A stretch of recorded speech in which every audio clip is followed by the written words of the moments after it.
Jesse Livermore, whose fortune was estimated at over $100 million, never did anything in his life but play the market. Everything Jesse Livermore touched turned to gold, it seemed. All he had to do was to press a button and the stock would go up 10 points. And that meant, of course, that Jesse Livermore would make a lot of money. So the average American would look at this and say, gee, if only I knew what he was doing, I could make money too. How do you get in on Jesse Livermore's brains? Money was not the end for this man at all. Money was a very peripheral thing for him. But beating the odds, winning the game, that was his objective. He was a numbers man. He lived by the numbers. He took an elevator by the numbers. He came into town by the numbers. Everything was done by numbers. When he left his house in the morning, he did not leave at 8:10. He left at 8:07. All of the policemen knew, because of his time schedule, that he would be going down Fifth Avenue, let's say at 8:37. Well, of course, traffic lights were hand-operated then. Had policemen on boxes. So the instant that they saw his car, the lights were green. He never stopped for a red light.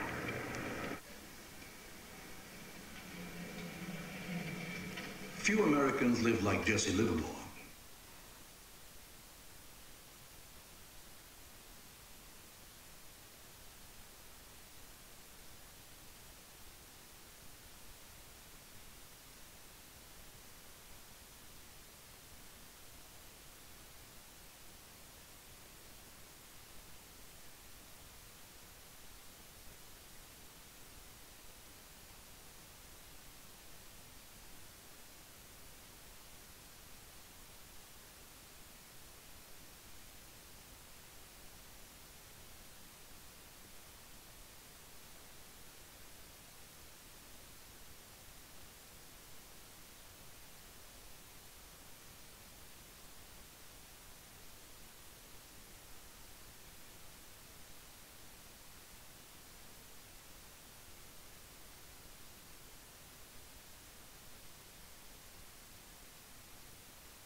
The 20s and 30s, one of the big features of the stock market is the fact that it wasn't controlled and that operators could do a lot of things that are not permitted today.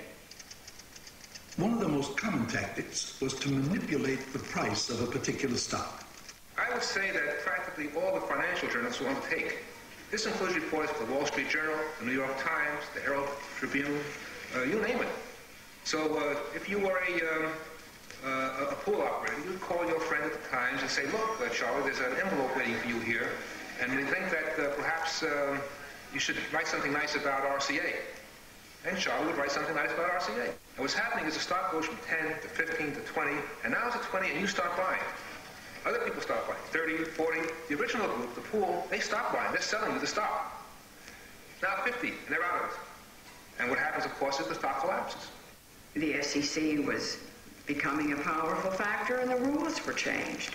He couldn't operate freely, buy and sell, the way he had in the past. And he couldn't adapt to the new regulations. So in a sense, his playing with the market was over.